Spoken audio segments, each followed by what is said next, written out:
Day 530 of the Galactic War. This is Paladin, transmitting from the Harbinger of Judgment. In today's report, Commander Lore conducts a full evaluation of the new Warbond, Control Group. He'll test its loadouts, tools, and tactical viability in a controlled environment. If you're wondering whether Control Group is worth your requisition, this test will decide. Stand by. Sending down support weapon.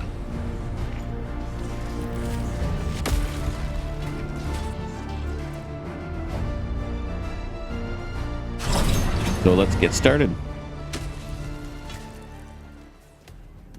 It's a little misty, but should suffice.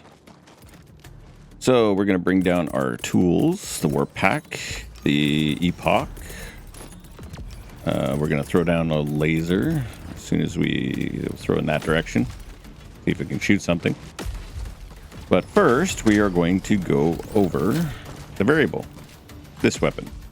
This weapon has 3 fire modes. It has 300 rounds per minute, 550 rounds per minute, which is the average, which it defaults to that, and has 750 rounds per minute, and set on automatic, volley, or total. Automatic, it is a full, it will unload its clip relatively quick of 49 bullets at 85 damage per bullet. Reload is relatively quick, so that's nice, and you'll notice that if I put it on a target, it will go where you want them to go. There is no sway. The recoil is very low. It's pretty accurate over distance. I recommend, and what I'm working towards is getting to a 4x scope, so that because it's light pen, you'll have to hit precisely either heads or anything like that. This has variable scope, obviously based off the scope you have on. I have a 2x scope right now. It has volley, which basically will fire a 7-round burst, which is essentially a shotgun over range. You can see the spread, which does pretty good damage, and then it has a total. If you lie down and fire the total, you do not get thrown back. If you fire the total standing up, hold on a sec, and boom, you get knocked back. One thing you can do to mitigate that is dive forward and fire. It's got pretty good physics on that. So the only problem with the variable is within the game there is something called remember weapon functions. So yes and no. This basically, if you leave this on, if enabled, whenever you equip a weapon, it recalls the last weapons function you've had used.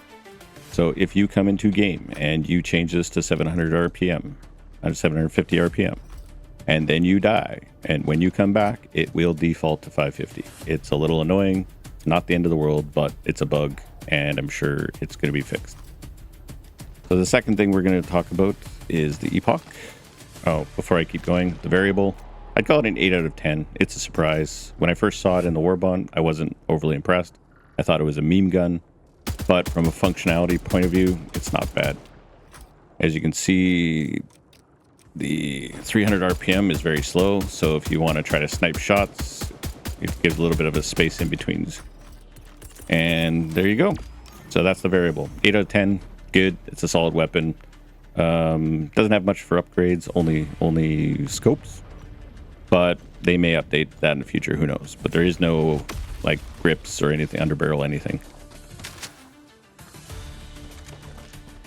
So next we are going to go on to the Epoch. So I need something to target. So I'm going to look at that right there.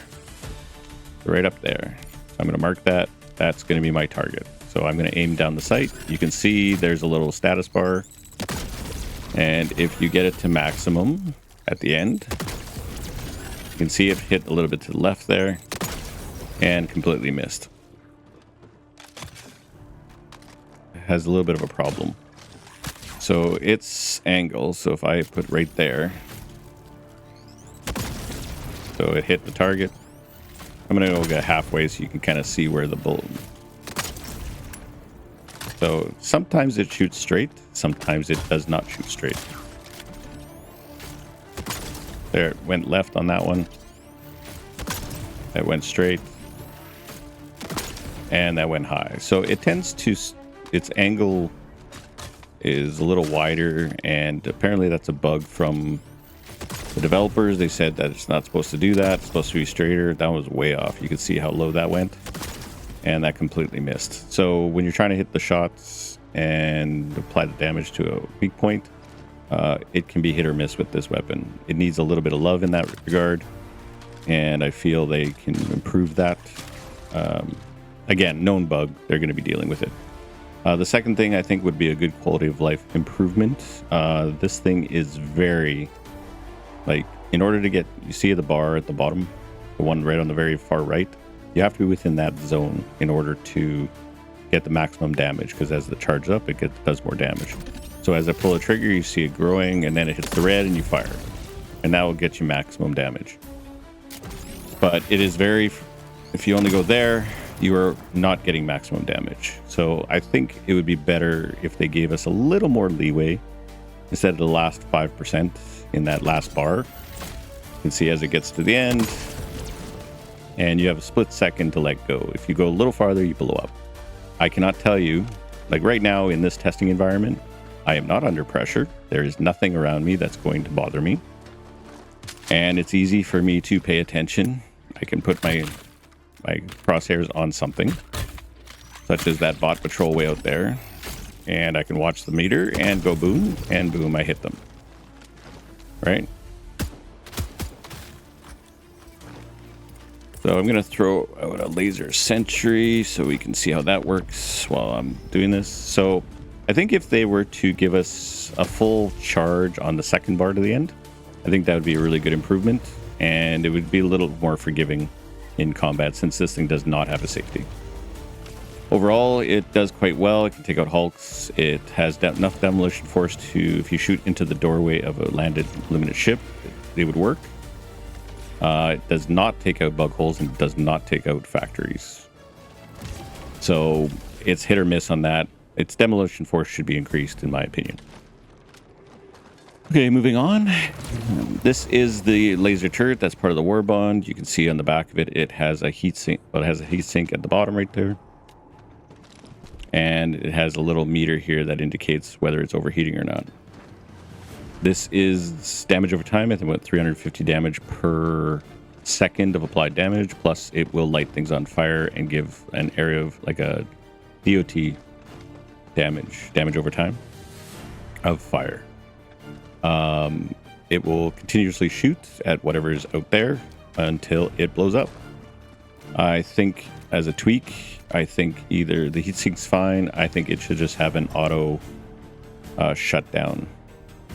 And if it sits there and idle until it cools off enough, I think that would be better. I don't see why they didn't have time to put a safety on this. Even from an in-game lore scenario, we rushed it out. Laser technology is a common technology we've had for a long time. So all the other things we have heat sinks, they burn out, and it's good. So that's that. It's, if I was to rate this from out of a 10, this turret is about a 6 for me. It's serviceable, but I think it could be tweaked to be a little bit better. As for the Epoch, from out of 1 to 10, I think it fills a certain niche role. It's similar to the Quasar, but it has ammo. You get three shots off relatively quickly, and you got to go at least 50% to fire it. And you can fire 3 shots in succession, which is nice. Reload's a little slow, but overall. So I'm going to call the Epoch 5 or 6 out of 10 for anti-tank. If you compare it against the Recoilless, which I consider a 10 out of 10, it doesn't need a backpack slot, so it should be a little less than what a Recoilless. I would feel like a 7 or 8 out of 10 would be better, but this one is about a 5 out of 10. Now, on to they gave us these grenades. So in order to show you these grenades, I'm going to go find a spot, and I'm going to head over there. So these grenades have very little demolition force. So as you can see, there is a fabricator over there. Okay, so I'm just going to lob a few grenades in here around this, and should clear out the base. As you can see, the grenades will bounce around. They do 7 pulses each. Anything that's in there is going to get either stunned or killed until it finishes up. So I'm going to throw a resupply. So I only have four grenades. Yeah, we don't need you to call in something. So I'm going to put that back up to 750 RPM. Okay, so after you've expended your grenades, you only get 2 grenades from a supply pack. With these grenades, you need to grab 2 in order to refill your grenades. I think that should be 4 personally. There's enough things in this game to keep you busy, and I don't see why they're limiting that. So if I get this, see if I can throw that in. Yeah, that landed inside. Okay, so if you go in, it does not have enough demolition force to blow up a factory. I'm not sure why they decided to do that, but I think they could do better. I think they should have enough demolition force to do that. So if I aim at this and I go full power at the vent, this does not have enough demolition force to blow this up. But it does have enough to inflict enough damage to blow it up. So it can do limited ships, it can 2-shot the factories. And as far as I can remember, when I was testing on the bug holes, it would not blow up a bug hole no matter how many times, because bug holes do not have hit points. Recently, they changed factories to have hit points. This is why this, though it doesn't have not the demolition force, it does have enough hit points with 2 shots to blow up a factory. So next, let's talk about the Warp Pack. The Warp Pack is a game changer, in my opinion. It has a utility that I think a lot of people are overlooking. It has the ability to govern your distance. Basically, this game is all about positioning at the end of the day. Where you position yourself will matter on how well you survive. I usually take light armor. Light armor allows me mobility. Mobility allows me to survive longer. I can choose my engagements. I can back off. I can dive out of cover or out of danger. I can dive forward. Freedom diving or liberty diving is your best friend. What the Warp Pack does is it moves you 10 meters in a central direction. So whichever way you're looking or you're pointing, so the WASD keys, if you push forward and hold your spacebar, you will warp 10 meters or blink 10 meters in front of you. Now, the potential of this is if you're running and you want to travel faster forward, you hit the blink. You wait 3 seconds and you're good. You can do it again. And you can, every 3 seconds, you can do this. You can see the little ball on my back is yellow. And as I continue doing it, it takes about 3 seconds for it to recharge, which is nice. Now, if you do it twice in rapid succession, you will take some damage. Sometimes I've seen it variable, 10 to 20% of your life will be damaged, as well as it will sometimes light you on fire, which was interesting. I've had that happen. So as you come to engage, you can run and what you can do is warp into things. Anything that has less mass than you, you can warp through. If something is about to shoot you, as it is now, right? If you want to dive and use it to dodge, it's a little bit of a practice art. As you can see, the AOE of the Epoch is actually a little bit small, which is something to note. Its explosion radius is not very big, even if you get max blast. So this also basically allows you to do this. It's a little touchy to try to pull it off. There you go. So you really have to hit the 10 meter mark in order to take out. Now the key to this is anything smaller than you. If you try to do it to a Hulk, you will die. If you do it to a factory strider, you will die. Anything that has more mass than you. So it's kind of a judgment call. I do believe I've done Devastators, and it's worked. So another thing you can do with Warp Pack, this is another little feature. You can see this is something that we can't normally do. You come here, you can't open it with a solo, but what you can do with this is you can warp into the zone, and you can pick up the super credits, and you can get all your stuff, and you can warp out. So that's actually a feature. The admins actually, or not the admins, the devs actually confirmed that that's a feature. It's not going to get nerfed. And if you are solo running, then that's actually a great feature. Now, if you try to warp into solid rock, you're just going to hit it. If you can't run through it, you can't warp into it. Unless it's a hollow rock, as you can see here. Now, I don't know about you, but I have been stuck in these kind of situations before where you get ragdolled into one of these spots and you're stuck inside a rock and you're sitting here, you're trying to get out, try to dive, you can't get out. So just note, you can jump inside of rocks. If you are, not all rocks are hollow. So if I try to do this one, watch. If it's solid, it will not let you through. If you cannot climb it, it won't let you warp. But if it is a hollow rock, it may be an option to hide from your foes because you can shoot out of this space. So a little bit of an exploit there. It's kind of nice. But like I said, the warp pack opens up possibilities, kind of exposes some of the procedural generation of the maps. And that's what the warp pack can do. So as you're running around and you need to dodge, you can push to whatever direction you are facing. Like if you're running and you need to dodge, you can push to the right or to the left. You can push right, you can dodge. If you want to strafe run, you can strafe run.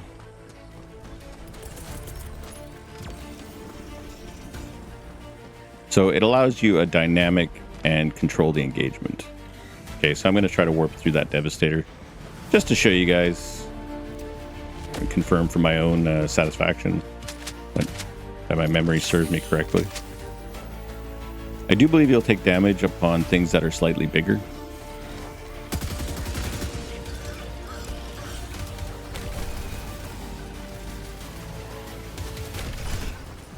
Okay, so yeah, I just took out that chainsaw guy. And you can take out Devastators.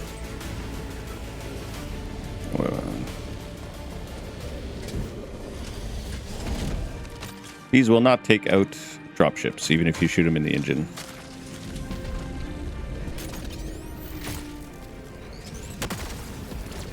And it's not as accurate as I'd like it to be. You see.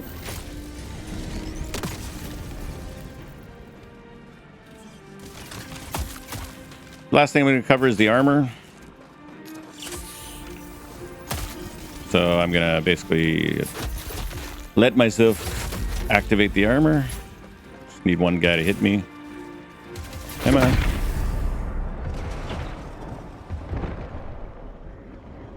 So once you're dead, you can see I had just stemmed.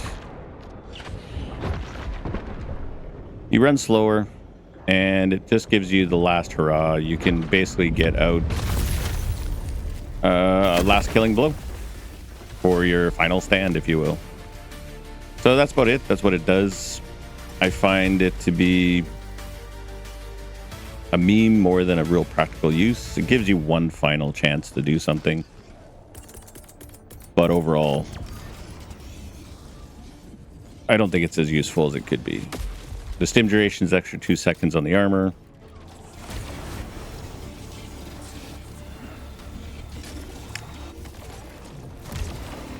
So we'll watch to see if this thing overheats.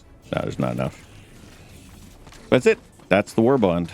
So the burning question after that field test is the Warbond worth it? And I'll say absolutely. There's one item that overall shines at 10 out of 10 is the warp pack. The warp pack changes your mobility, changes your ability to engage and disengage. It allows you to dodge. It allows you to traverse the battlefield, escape danger.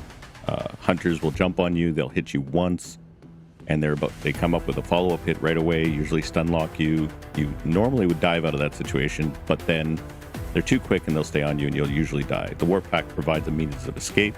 You get your 10 meters of distance from that foe that's attacking you, and you can lay down fire and kill them. For mediums, you can warp into them or dodge them.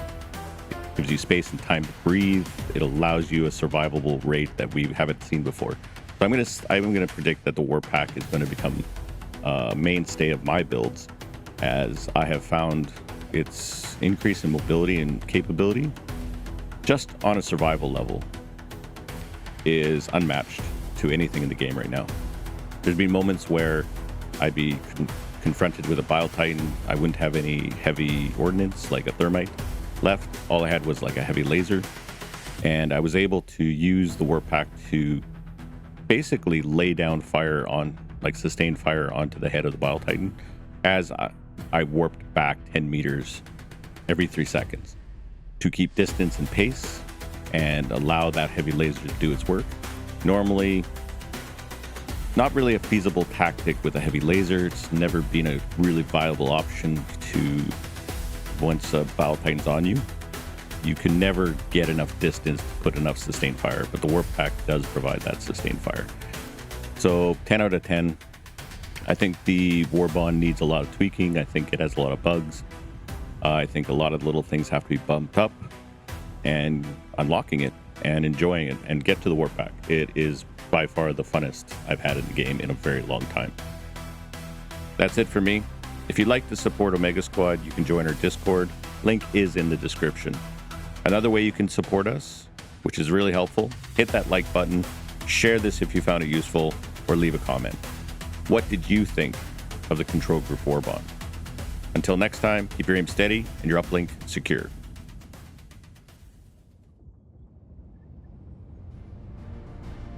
And distribute this after-action report to all Allied units. Log visual records for future recruits, and ensure Command receives full combat documentation, or I'll personally reassign you to shuttle maintenance on a fog planet.